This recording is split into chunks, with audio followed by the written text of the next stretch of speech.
every single one of our major customers and minor customers all shut their doors overnight. You need the right people in the right place at the right time. And sometimes you have the right people in the right place, but at the wrong time. I've got to keep going forward. I've got to keep looking for revenue streams. I've got to keep looking for growth, keep looking at new ways of doing things. But, what's the culture like at the business? What do we stand for, the values? I've got to tick that box on my personal development program I don't really want to be here.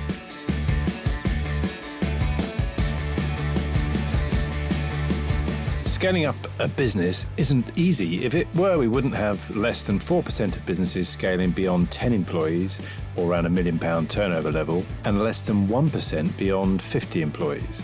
But the contribution that we make as owner-managers to our economies is immense and should never be underestimated, yet it can be a tough gig for all of us at times. And only other business owners truly understand the challenges that we face. And through ScaleUp Radio, we aim to help make things a little easier. We interview guests who have been where you are now and may have faced some of the challenges that you are facing. And they offer their thoughts and advice on what has worked for them, as well as what didn't. And we've also combined many of the lessons from these interviews and also through working with hundreds of owner managers over the last 10 years or so into a practical scale-up handbook that we've called the Entrepreneurial Scale-Up System, or ESUS. And it's for owner managers like you and me as we navigate our own scale-up journey. And you can order a copy through your favourite online book retailer or by going to all the W's, esusgroup.co.uk, www.esusgroup.co.uk. On this episode of Scale Up Radio, I talk with Martin Leonard and Graeme Thurman from Citizen Communications. And Citizen are a full-service marketing agency, and they cover all sorts of aspects of marketing within businesses, from basic content, print and digital through to events and exhibitions and all sorts of other great stuff. And we get a real full sense of Martin and Graeme and the challenges that they faced during their time at Citizen Communications. And Citizen is celebrating its 35th birthday this year. And some of the things we talk about are things like not to be over-reliant on one thing. Don't put all your eggs in one basket. It's something we've talked about in the past, so don't rely too much on one client, for example. If you don't love running the business, maybe it's time for you to do something else. And as you'll hear, even after decades in the role, both Martin and Graeme still love being an active part of the business, although the original founders of the business have since moved on. And making remote working work for the business, Martin and Graeme admit that it's been a challenge to make that work, but they've found a way to do it which works nicely with the team within the company. And as you'll hear in our conversation, the length of time that Martin and Graeme have been working together hasn't dulled their passion and their drive for bettering and growing their business. And I know that you'll get a lot out of listening to this. So without further ado, let's go over to Graeme and Martin. Welcome to another episode of Scale Up Radio. I'm here with Graeme Thurman and Martin Leonard of Citizen Communications. So Graeme is the commercial director and Martin is the creative director. So Graeme and Martin, welcome. Welcome. Welcome, Kevin. Yeah, great to see you. So Citizen Communications, there's a little bit of a clue in the name, but what's that all about? What do you guys do? Well, Citizen are a full-service marketing agency, and we pinpoint our clients' pain points, and we can help turn adversity into opportunity by telling the right story. We offer support to new businesses to create a brand. We support our clients promoting their brand, and we help our clients refresh their brand. Offering traditional marketing resources, we formulate marketing strategies for the business and provide supporting data that helps track return on investment. We have digital marketing, which is also a key part of our business, and we can create, maintain, or simply fix clients' websites. And with the use of SEO and PPC, reporting can identify new areas for the business. And we also encourage the ever-growing social media platforms and help businesses identify the right platform for the business that's going to create the most impact and All right. So that we also offer full house events and exhibition services. So we can design and build exhibition stands, from whether it be a single table with a backdrop to a duplex multi-room exhibition stand at the large UK or European arenas. great. So you do a lot of things, as you said. You're a full service agency. So, and I think you've given a couple of examples in there, but typically on a day-to-day basis, what's it look like working with your clients? What sort of things are you doing? We're developing websites at the moment for a couple of clients. Okay. We're working very closely with the council across their various cohorts. And then with our clients, we've got a lot of creative briefs in with studio at the moment for marketing materials, campaigns that are going on at the moment. Just recently finished one with EE, Bursting with Pride, which has just come into the Birmingham store this weekend.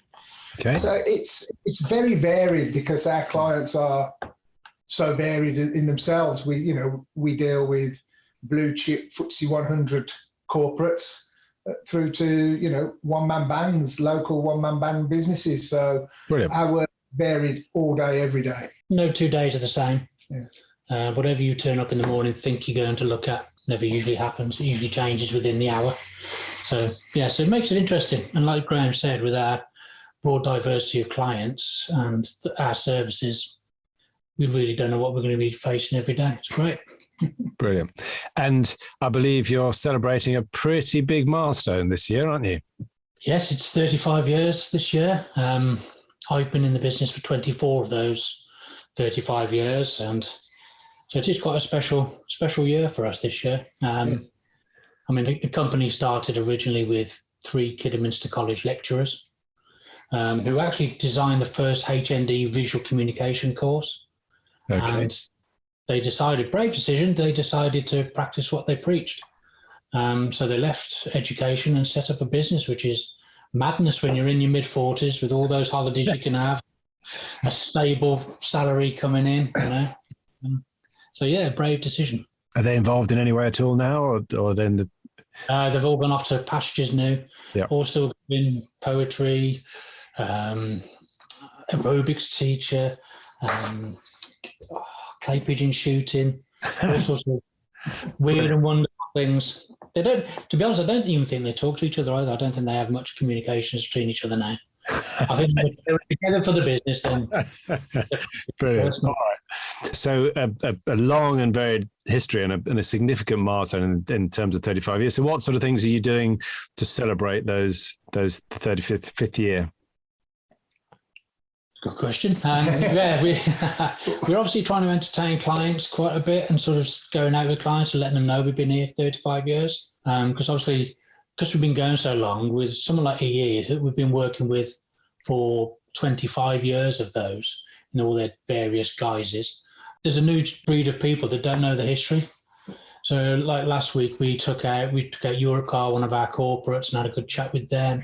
We took out EE and BT staff, and then we had a day for the staff at Worcester Races, which Graeme organised, and Graeme came out of it very well, and nobody else did. You had some success on the GGs, did you, Graeme? On the last race, I was a little bit fortunate, yes. So it was a good end to the day. Also, we've co-hosted a couple of events. Well, we've co-hosted one event with North Worcester business leaders, and we had a lunch after for guests there, just as a little celebration.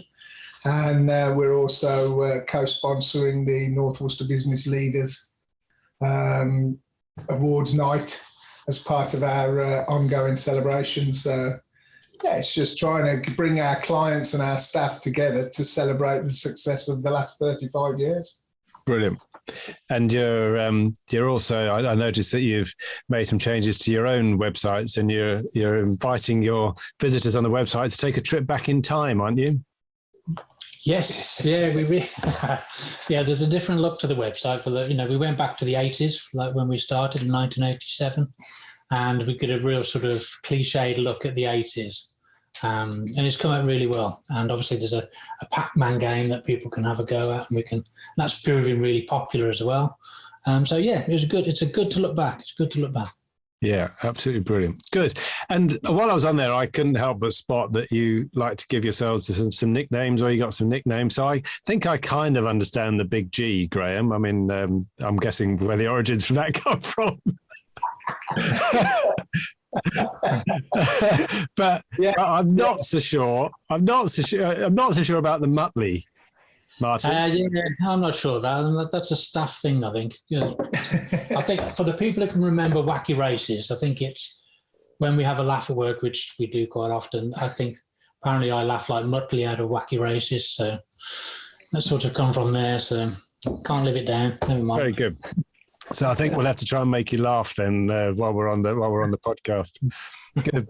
So you've already mentioned some of the clients that you've got. So what makes you different? What is different about Citizen versus other communications agencies that are out there? Because I know there's one or two. The size of Citizen helps. We're a lot more agile than the bigger agencies. So obviously we come across the agencies that the other agencies use and have many layers. And it slows the process down. Whereas we're a bit more agile, we've got client services that then go directly to the designers. So we can be a lot more agile and turn things around a lot quicker than the bigger agencies. And I think we're very personable. We're not, if you look at our values on our website, we are a no bull agency. And I think people like to work with us. And that's why I think we've been going for so long and kept hold of a lot of our corporates and other clients for quite long periods. Yeah. And I think as well, one of our sort of house rules is, I know we work with big corporates, but one of our house rules is to treat every client as if they're our only client. And I think if you treat everybody in that way, as though they're your only client, you're treating everybody the same, whatever size they are. And I think that's what a lot of our clients like, even though they know we deal with the big boys, they still get the same level of service from the people within the business when we're dealing with their account. I don't know from your slogan as well that you try and bring that small town agency feel, but with the big city mindset. He says, reading off of the big sign on behind you, Martin. You didn't have to read that backwards, Kevin. Very good. All right, you've taken us back a little bit to when the business was started by the founders.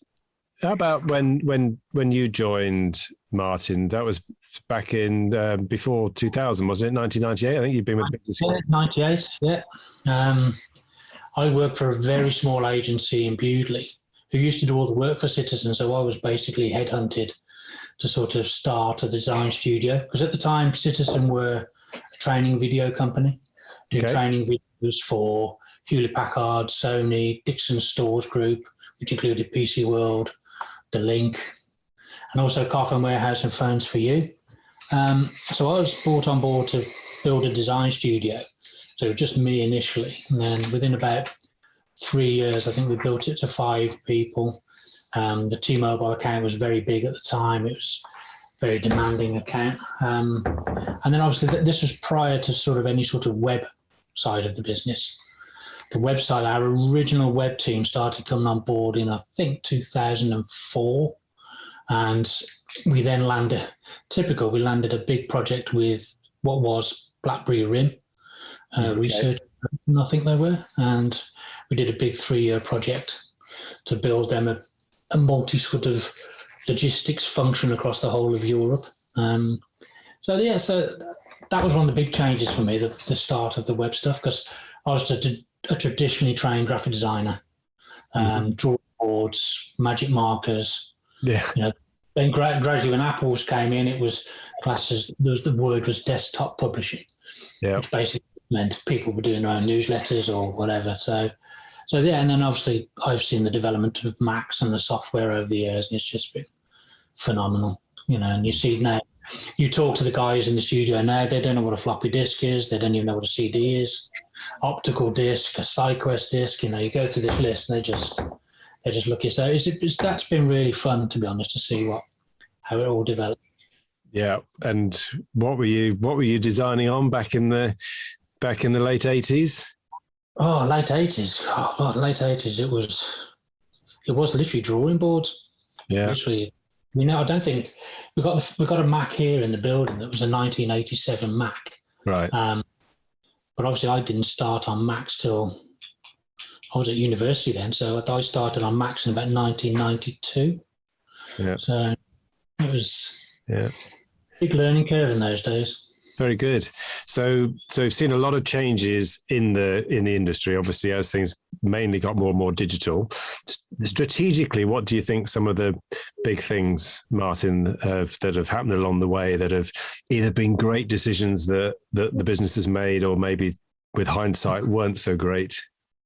Well, in hindsight, with the original directors, probably the worst decision they ever made was they'd had a good year, and the accountant went to them and said, "Look, you've got £30,000, you can put 10 grand into your pensions each, or there's a small little UK company that I strongly advise you invest in." Oh dear. But because they thought of pensions, I think it was being lecturers and the age they were, pensions are extremely important to them. So they said, no, we'll put it in, to the pensions. And that small UK company was Vodafone. So you can imagine the sorts of sums of money they could have made from. But it's hindsight, beautiful thing, isn't it? Yes, with hindsight, 2020 and all that. Yeah. Yeah, some of the big strategic things. I think one of the big things when we were heavily working with Dixon Stores Group, we were handling all the logistics for all of their stores, which is I think 700 stores across the UK, distributing CD-ROMs, video, training materials, and there was a lot of eggs in one basket. Right. That developed and developed. Luckily, T-Mobile one-to-one was developing in the background, but there came a day where all of a sudden Dixon's turned up one day and said, "We're finishing training supplies." So literally within a month, the whole of all that stuff that had been built up over the years. So that was a big period for the company. A big lesson there in terms of having too many eggs in one basket, essentially. Yeah, that was a big learning curve, that one. And we'll come back to some more of those lessons. But Graeme, maybe what do you love about the work that you do? About the work that you do at Citizen? Heathrow. I just think the services that we offer gives us so much opportunity when talking to clients. We've got a particular client called Sim Local, and traditionally the business has just done some sort of simple artwork for them, a little bit of print. But obviously, when you can get face to face with the client and learn a little bit more about the client and what they're doing and what their plans are for their business, we were able to get involved in quite some substantial projects over the last 12, 18 months. And we actually were I am their sort of go-to person now. And we refurbished 7 of their retail outlets in Heathrow Airport. So we became we're known as a creative agency, yet all of a sudden I'm managing contractors and shop fitters and graphic designs, and the overall feeling within the business is that they class us as a partner now, because they know that we can just come to, and we're the go-to company that can help and sort things for them and get them a solution. And that's something that's come about just by building a relationship with a retail company that's enabled us to open up so many different doors. How many people are there within the business in total? How many employees have you got? It's 14, is it? Yeah. 14. Yeah, 14. So how do you manage to cope then with that huge range of things that you're doing? As you were saying, Martin, at the beginning, not one day is the same as the next. And you've just explained, Graeme, that you're going down there and doing something new. You're managing some contractors and things. How do you manage to do that with a relatively small team of people? Good question. I think we've got a good mix of some very experienced people. Yeah. And one of our old phrases used to be, we're a team of individuals, and a lot of people can do certain areas of business, and there's 2 or 3 people that can handle certain services in the business. So I think, there's quite a few people with a vast amount of experience, and I think that's probably it. Yeah, and we are a full-time team of 13. However, over the years, we've got some huge resources built up from freelancers and things. Right. So we're always able to draw on our sort of bank of freelancers, if you like. So if our student is under pressure, we can bring some support in there. We've got copywriters that we work with. We've got freelance account directors and freelance account managers that we work with. So if client services are stretched, we can bring in, we've got the ability to bring in freelancers on short-term contracts that can support the business to enable us to, take on those bigger projects when they come up unexpectedly. Brilliant. Obviously, if we didn't have that, then yes, managing that as a team of a set 13 people, it is very difficult because we are busy. So we don't have that capacity to be able to be. And I think that's where it comes back with what Martin said here, how agile we are. We can react quickly to our clients' requests. We're able to act quickly and offer quick solutions. Great. So you've got that core team in-house. Yeah. You've got the flexibility then in terms of the network that you built up over the years. And how do you keep that network current and fresh? Because I know there's a lot of people listening, building businesses that have a combination of an in-house and an outsourced or freelance type team. And it can be a challenge building up in the first place, but also then maintaining those relationships, can't it, and managing them. So how do you go about doing that? I think a lot of things also, another important part is our suppliers. We've worked with a lot of our suppliers for as long as we've worked with some of our clients. So, and of course, we pull into their skill sets as well, especially with production and various other things. So that's very important part of us being able to function properly. Our supply, we like to work with people who think the same as us. Yeah. Tend to work with small, medium companies like ourselves, basically. Okay, good. So you love that variety by the sounds of it, that it's always different. And once you get in with a client, you can be doing all sorts of different things. What sort of things frustrate you most about your sector then? I think sometimes you can make a bit of a rod for your own back, especially with the big corporates. If you turn a job around quickly, the next time they want it quicker. Even if you work through the night and you've bust everything you can do to get there and meet the deadline, you sort of set a precedent for the next one. Yes. That's probably quite a frustration, because even if you stress, we'll do it as a favor this time because of this X, Y, Z, then that's it. It's almost like they've written it in stone and you're sort of, trying to move on. But that's probably a big frustration, I think. Yeah. They always want a little bit extra. Yeah. And you mentioned big corporates.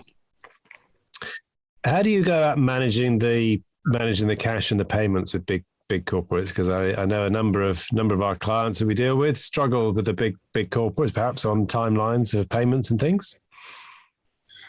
Yeah. Yes. We have had issues in the past with the clients, because they're a big corporate, they, used to pay on 90 days, but we've managed to get that down to 60 days. And then some of our clients are on like a payment platform now where their invoices will go on.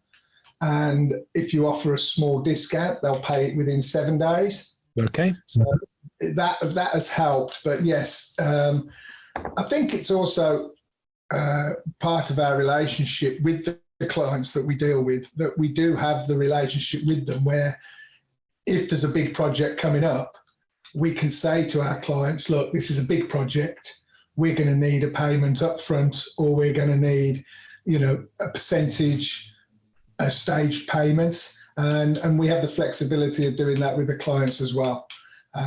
But yeah, it is challenging sometimes with the corporates but I think it's got better over the last couple of years with the experience of lots of businesses. I think the bigger corporates have recognised that the smaller businesses do need looking after because they don't have the cash resources of the big corporates. Okay. So and how does the business model work? Are you billing by project then? You mentioned sometimes there you might, for a big one, you might bill up front a bit, but is it project by project, or are there services, packages that you have? How does that side work? Yeah, a lot of our work is project by project, but we do have clients that are on monthly retainers as well. Because obviously one thing that we've learned by working with you, Kevin, and the BizSmart team is recurring revenue. Mm-hmm. And, you know, it's very difficult if you're starting every month on zero. So we've got clients on a monthly retainer where they can draw down hours of our various services, which works well for clients. We've got monthly contracts for websites and website management. Yeah. But generally, most of our work is, paid on a project by project basis. And going back to what I was saying earlier, one of the things that we do insist on now, because we have been caught out in the past, is when we help people with events and exhibitions, that is certainly when we start asking for upfront and staged payments, because booking an exhibition needs to be done in so many months in advance. You have to book the floor space, and our clients expect us to do all of that. Yeah. And then we're doing that on the 3 months up to the exhibition, and then we have to wait 60 days for our payments. It's 6 months of using our cash to fund their exhibition or event. So events and exhibitions are definitely done over stage payments. Absolutely. Very good. All right. So what are some of the big milestones in the journey from when you've been involved? Obviously, one of the biggest milestones, Martin, would have been when you joined in 1998, I'm sure, and another big milestone was when you joined, Graeme, in 2019. But what are some of the milestones, maybe, Martin, that you've seen in your time? Oh, good question. Good question. Obviously, the company was originally set up as a video company. A period where video sort of dropped off until the became more popular again with YouTube, and training videos would come back on song really well. But I think one of the key areas was when we started our first exhibition. That was a key milestone, because when you look back at how many exhibitions we've done since, and it was a pure accident. We did the first exhibition. We had a phone call from T-Mobile, who were down at Carphone Warehouse head office, which were 2 hours away. They said, "Can you come down straight away?" So we went, "Yeah, we'll come straight away." We didn't know what the meeting was about. Walked into the meeting. T-Mobile turned around and said, "You've just booked a space at the Carphone Warehouse, big event, Earl's Court, in 4 weeks. Do you design exhibition stands?" And we obviously, the usual side, we went, "Yes, of course we do." So we had they just spent £80,000 on the space for Carphone Warehouse. Gosh. And they booked a big space, and we'd never done an exhibition stand ever. So it was that old moment, you get back in the car and you think, "Oh my God, what have we done?" Yeah. But by the time we got back, we'd found a local supplier we could work with. We actually did the stand and won Best in Show. Wow. We built a cinema. It was when they were sponsoring the Rolling Stones 40 Licks tour, I think. So we built a cinema where people could go in and watch videos, popcorn machines, lookalikes, all sorts. And we won the Best in Show. And that was a key moment, because it was like we took a real risk, because we risked everything else we were doing for T-Mobile, because we were looking after their reputation within Carphone. If it wouldn't have gone right, it could have affected other work we were doing. So that was quite a key moment in the business. Obviously, the original partners leaving, they left sort of at various times. And that was quite key throughout, because funnily enough, the youngest one left first, which I never worked that out. But yeah, that was a key moment. I'm trying to think of other key moments in the business. Obviously, our former director, Charlotte, that was quite a key thing. Charlotte, she was with the company 18 years, and we took her on as an apprentice. Mm-hmm. And she came on as an apprentice. Then the day before she was due to start, the government had stopped modern apprenticeships. They literally cut them. So she phoned me up and said, "Look, can I still come?" I said, "Yeah, okay, we'll find something else." So we sponsored her through her degree, which we've now. 2 or 3 other people, and we're doing one now with Georgia, aren't we? We're sponsoring her through her degree. And Charlotte then worked her way through the business to become a director and owner. So there's a succession that was happening through the business. So that was quite a key moment. It just proved to people there was progression, even though we're a relatively small agency in relation to other big agencies. It shows you could progress as far, it's up to you how far you progress. Yeah. And it was a nice thing to talk to people about, and people join the company and you just sort of say, look, where do you want to be in 5 years? And hoping they say, I want your job. So yeah. that's what I'm hoping. I'm hoping they want my job. So, well, yes. I mean, maybe we'll explore that a little bit, because how have you handled internally then with the original founders leaving then, and then presumably transferring of ownership and things like that? How has that worked within the business? There was no planning as such. I remember an original meeting with the partners was saying, would you, because when I left college, when I started graphic design, I never had any vision of running a business. I just loved design, loved it, everything about it. And then gradually, as they never planned when they were going to retire, they never planned anything. That they were very, very sort of ad hoc what they did. And so every time one left, we were having to sort of mop up, and it was a mess really, because there was also a bit of, I want to leave on this amount of money and they want to leave on, and it was messy, if I'm honest. Which is why, we're now in with the BizSmart stuff to sort of do a bit more planning, and obviously the Smart 90 stuff allows us to plan long term and short term. So I think we've sort of, that makes us cope, to be honest. Okay. Can't go that again. and yeah, I think that's a really good example you were saying there about Charlotte coming through from an apprentice and coming right up to being one of the directors and owners of the business. And I was going to ask you about the people side of things, and how do you find good people and bring them on board? And it sounds like you found one particular way of sponsoring people through university that seems to work for you.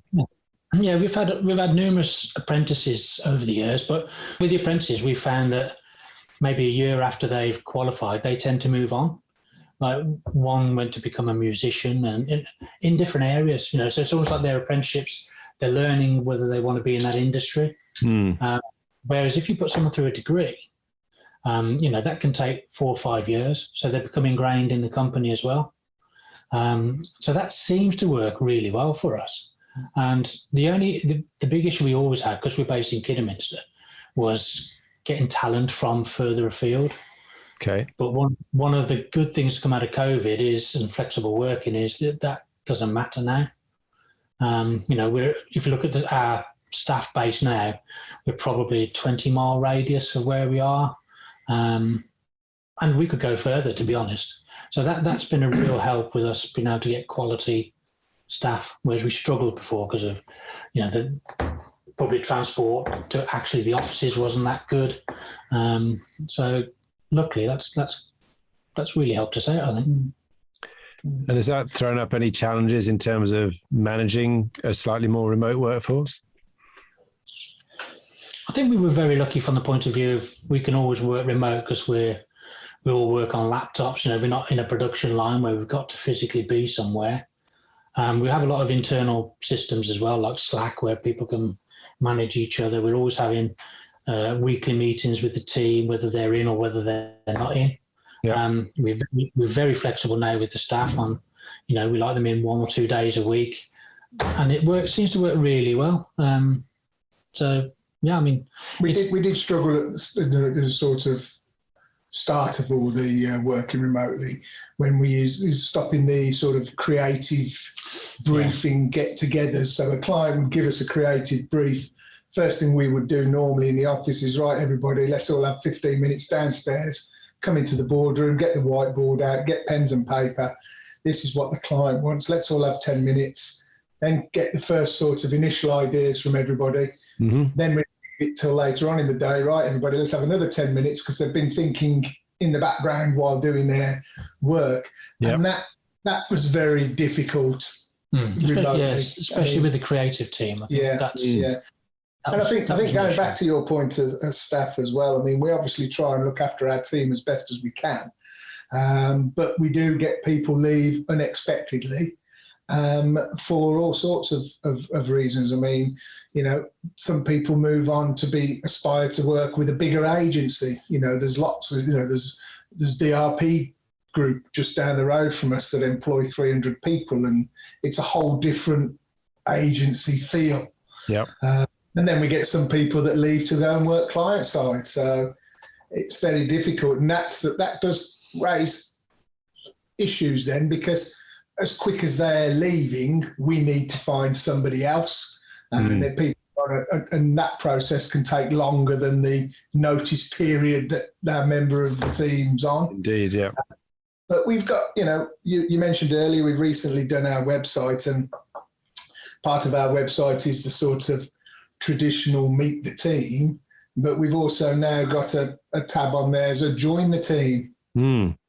Just invites people to send their CV in, and it's interesting that the reaction we've had to that, and some of the CVs that we've actually got on file now that interestingly they're there. We've obviously responded, said nothing at the moment, but we'll keep you informed, and we're starting to build a small, I'm not saying we've got a drawer full of applicants waiting to come and join Citizen, but we've got some that we never had before.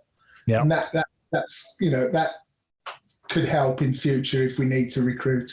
Great. But as well, we're doing the apprenticeships, and we've got a young girl in studio. She's an ex-grad, isn't she? It's her first job. Yeah. So we brought a young person in to work alongside the team in the studio to learn and craft her career. Yeah.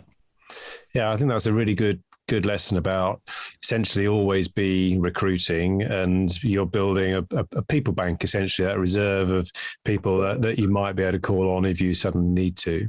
How do you keep them warm? Because obviously things are changing. So how do you keep those warm, those contacts? Yeah, well, it's very difficult, isn't it? Because, we keep in contact with them, or they keep in contact with us, because we say, look, there's nothing at the moment, but there may be in the next 3-4 months. Yeah. But we monitor our staff that we have at the moment. Everybody's on timesheets, and we know what our productive labour content is for each member of the team. And, it helps us gauge when we do actually need another employee. But we then have got our bank of freelancers.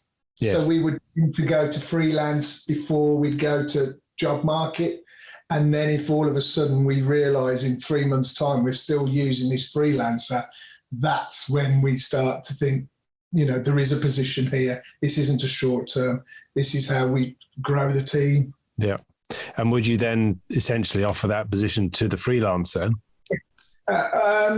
We have done in the past, yeah, but generally the freelancers that we use are happy being freelancers. Yeah. Yeah. And flipping that around, would you ever use the people in your people bank essentially and give them a little bit of work and as a freelancer and then test out their abilities that way? Yeah, it's a possibility, but it tends to the people that we've sort of got in our bank of people are looking for full-time employment, because they're either in full-time employment or, they want to move towards, into the area.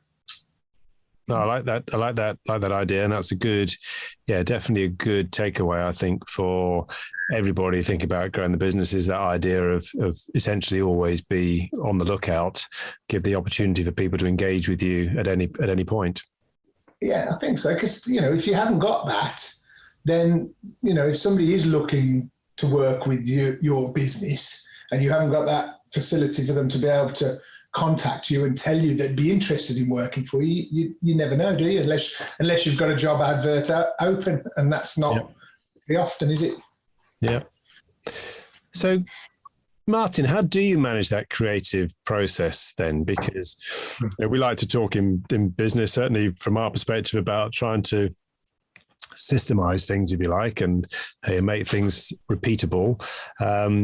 Graham's just given us a little bit of a hint as to how that creative process was managed before lockdown. But how have you changed that with more remote working then?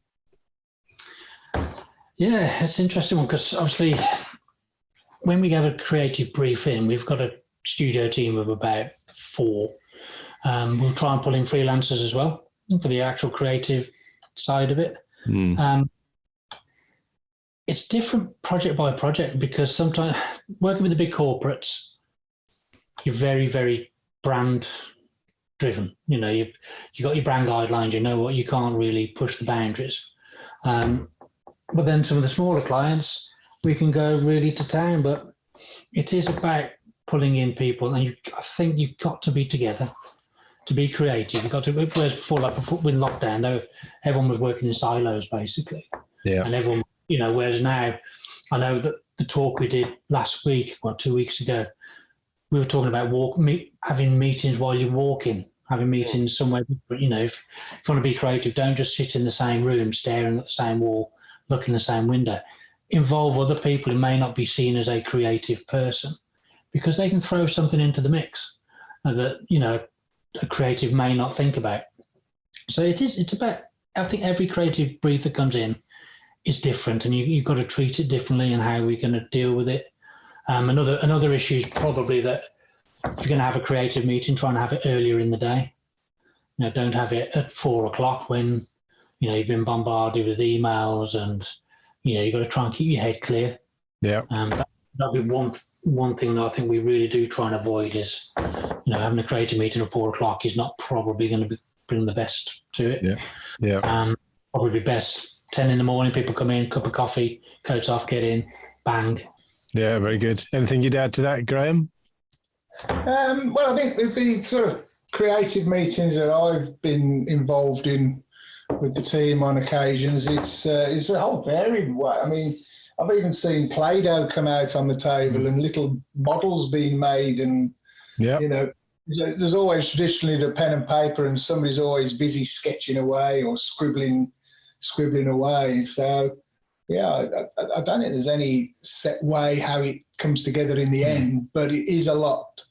I found it more productive when people are around a table chatting and, you know, what are you doing? I'm doing this. Oh, that's a great idea. What about this? And it just evolved quicker than all being remote. And okay, we can, you know, you can do the Zoom meetings, the team meetings, and you can all feel as though you're in a room, but you're not, because it's all just faces and chit chat, isn't it? You can't actually see what people are doing at the time. You don't see the body language. You don't see the, you know, because in a meeting, sometimes you can see someone's being quiet, and you can turn around and say, what's in your head at the moment? Yeah.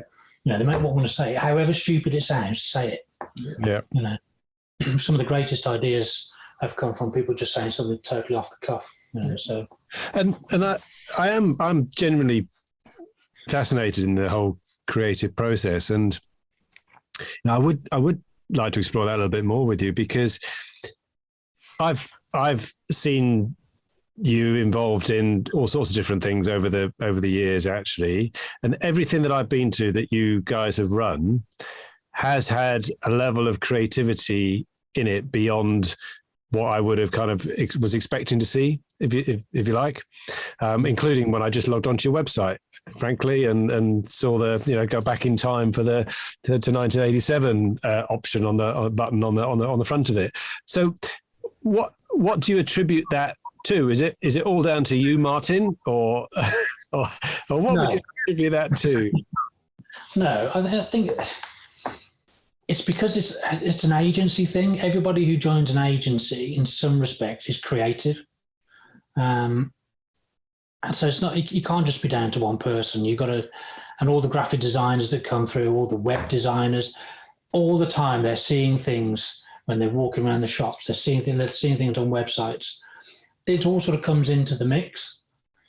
And I think it's just I think that's true. I just think anybody walking around, I mean, I have a horrible thing. I can't walk around a shopping centre without looking at signage, and I know Graham's probably the same. You're always looking at, you know, how they produce that, and you start pulling things and scratching things alike, and you can't help it. And I think as a graphic designer, you can't help looking at things typography, logo, even on the motorway. You know, a van comes past, you look at the logo, how have they constructed that? Most of them, you know. And I think there's a difference as well. We've got graphic designers here and we've got web designers here.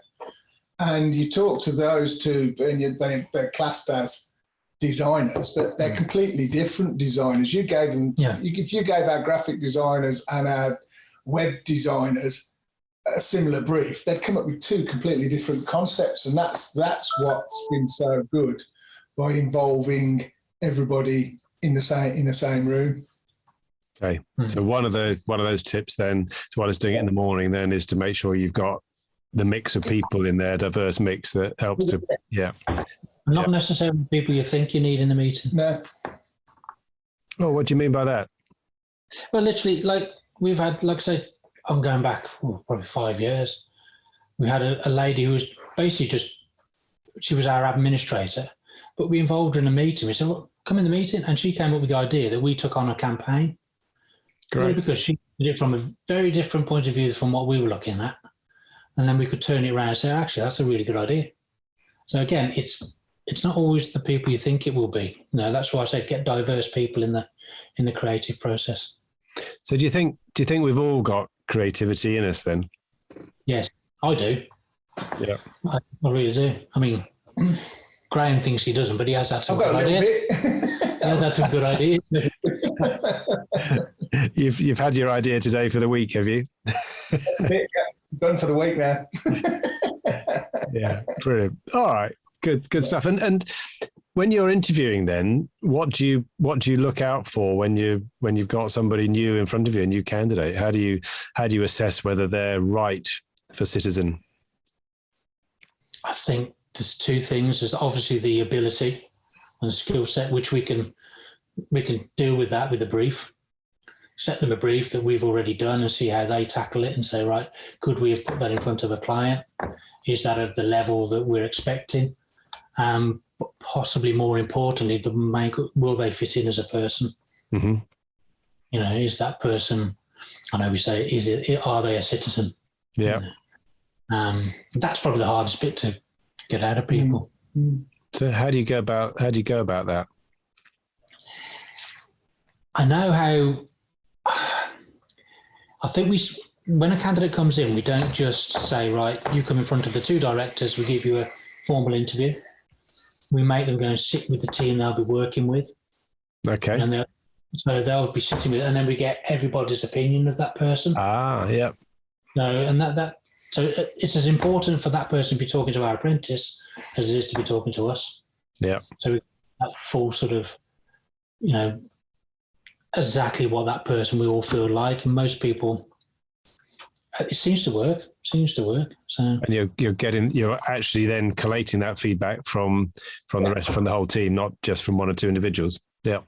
We don't tend to do very, very formal interviews either, because I don't think you get the best out of people in our industry. Yeah. We had one guy turn up once with a shirt and tie, and you thought you'd really better off turning up in t-shirts, ripped jeans and trainers. Yeah. You know, that's the sort of, you know, and you can read people's body language. You know, over the years we've interviewed so many people, and we've had, I think I worked out over the 35 years we've had about 70 odd staff. So with a sort of turnover, which I don't think is too bad. That doesn't sound too bad. Just doing the mental maths. Yeah. So people tend to stay with you for a number of years. Obviously, Charlotte, you mentioned stayed with you for 18 years. You've been here for what, 24 years? Yeah. Yeah. Very good. All right. So one or two questions to just wrap it up, because we've had some really great lessons. Thank you. So if you're 35 now, if we wait another 5 years before we have our next podcast discussion with you, so you're celebrating your 40th, what has to have happened for you to consider those years of success? Cool, that's a big question. I think a growth in numbers. I think I was just about to say we are, and you know, I know you understand what I mean, and I'm sure people that probably listen to this will understand. We're stuck in a trough. We are in the 12 to 20 bracket, and we're stuck down in the bottom of that trough. And we spoke about it for a few years, 2 or 3 years now. Obviously, you know, it was what it was in 2020, 2021. But I think our challenge is still to climb out of that trough. It's growth within the business, and if the growth within the business becomes, you know, that adds on to growth within the team. Yeah. And if we get to the magical 20 number and be at the top of the hill, you know, and then I think that would be a good achievement. Yeah. With a full senior leadership team structure. Yeah, definitely. Great. That sounds good. And from obviously you're in the world of communications and everything, but what works for you the best in terms of finding new clients? Me personally, it's personal connections that have moved on. Yeah. I wouldn't class it quite as word of mouth. Yeah. Referrals and people who know about us, and if they leave a company, we stay in touch. You know, just to say how you doing, how's your new role. Great. I mean, I can use an example of a client we had at T-Mobile. She then left and she took us to ePay. She then took us to Labara Mobile and then Elite Mobile. So that one connection took us to 5 different companies, and we stayed with those companies even though they moved on. Mm-hmm. And I think there is a lot of that about who your connections are, how you keep in touch with those people. If you go to a more sort of traditional marketing scenario, then you probably have to speak to Samantha. Yeah. But no, I think most of our businesses refer. We have weekly new business meetings, and we've got sort of a dream client list. We've got an introduce list and an ignite list. Okay. So we asked all of our staff, which clients would you like to work with? And they gave all sorts of brands and stuff. Those brands are on the wall now as our dream clients. What we need to try to do now is look at those dream clients and how we can approach those dream clients. And if we get to the next stage of the process, it's gone from dream to introduce. So we're now introduced to that client. And then if we go to the next stage, it's ignite. And we move it along the wall upstairs in the office, and we meet there's me, Martin, Samantha, and the client services team. We meet weekly for a new business meeting, and we just go through, and there's sort of action points for each of us to take away to complete by the following week. Who's going to contact this? This is the email address. Who's going to make contact? Yep. And then report on the progress of that on the following week. And that has worked. And, we've got some interesting leads and some new clients from there. So, but generally when you've got some of the dream clients on our list, there's no, going cold calling on them is very, very difficult. So you're reliant on what Martin said earlier is people within our industry moving to other companies doing the same job, and then we get an in with them that way. Yeah. One of our first jobs was Europe Car. It was a very small, couple of £100 job. Yes, 2-page DL. 2-page DL leaflet, and we did it, and that, and then everything else just evolved from that first opportunity. And that's what we find we just need that opportunity to demonstrate to the client how we work and how, going back to how agile we are. And then, we tend to be able to be very good at building and maintaining those relationships. Very good. All right. Excellent. So 1 or 2 great ones to wrap up. Martin, if you were to go back to 1998, then what would you tell yourself? What would you do differently, maybe? I think I would try and be more prepared for being in business rather than just trying to set up a design studio. In what way? In terms of thinking about how you're going to make the business as good as it can be, rather than just the design side, or what do you mean? Well, I never even contemplated working my way up through to being a director, or I was just there to build a design studio. But looking back now, I think I could have spent more time early on learning more about the business. Okay, very good. Yeah, I think that's probably. Graeme, anything you'd say about your younger self? I'm not sure if we should say 2019 or whenever another interesting point for you, but what would you say? Well, I mean, I'm just old enough to go back to 1987, so I can go back that far as well. But it's easy to look back and have discussion points about what you do differently, because you know what's happened. Yes. And it then becomes hindsight. I mean, in 1987, I think what I would have done was borrowed as much money as I possibly can from as many people as I can, and gone and bought 3 houses in the centre of London. Right. Yeah. Citizen nearly bought a house in London. So it's, to look back, it's difficult with hindsight. I think it's about, learning by what you know, and, working towards, like we discussed earlier, love to get to scale it up and get to 20 employees and be sitting on the top of the hill rather than at the bottom of the hill like we have been for the last 4 or 5 years. Yeah. There we go.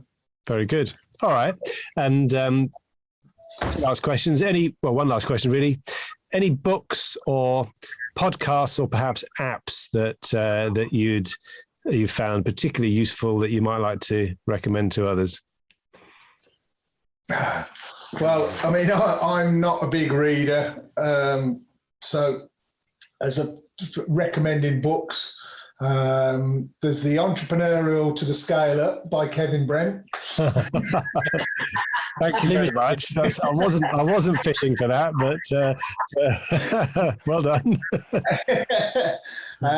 So Kevin, I've seen some sort of videos on YouTube, and some you've introduced us to some pods on our journey with you and the BizSmart team.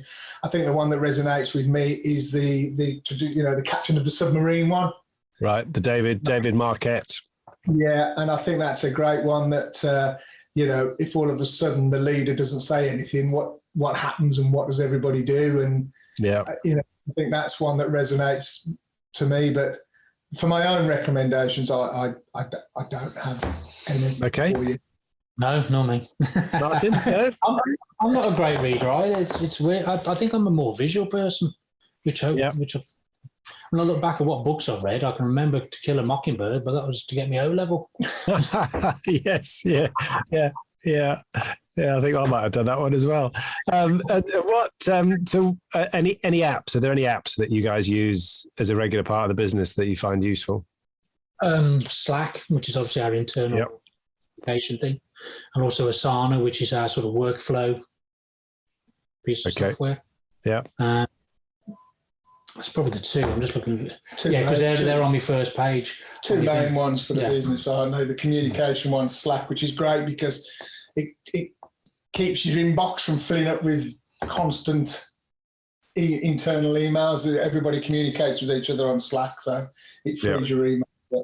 And the Asana is the production boards, and it's very visual to everybody. We can see what studio are doing, we can see what the digital team are doing, we can see what the client services are doing, all the jobs are progressing. So, even if we're not all in the office together, we can log on and see what everybody's working on and where somebody needs support. Brilliant. Good. Well, thank you very much, both of you. If somebody listening would like to get in touch with Citizen, what's the best way for them to do that? Drop us an email, give us a call, or knock the door. We're pretty open to, our office is open. Me and Martin are the traditional ones and tend to work from the office Monday to Friday, but anybody that wants to chat, then pick the phone up and give us a call, and we'll arrange a cup of coffee somewhere. Brilliant. And what's the website address if people want to find you there? It's sitcom, sitcom.co.uk. Quite simple. Sitcom, so short for Citizen, but sitcom.co.uk. .co.uk. Brilliant. Yeah, we couldn't get Citizen. Some watch company had already got it. Yes, indeed. All right. Well, Graeme and Martin, thank you very much indeed for being my guest on ScaleUp Radio, or guests on ScaleUp Radio today. Thank you very much indeed. Thank you, Kevin. Thank you. Good to see you. Don't forget to take a look at www.bizsmarts.co.uk to access a great range of resources to help you in your scale-up journey. So that's bizsmarts.co.uk, which is bizsmarts.co.uk.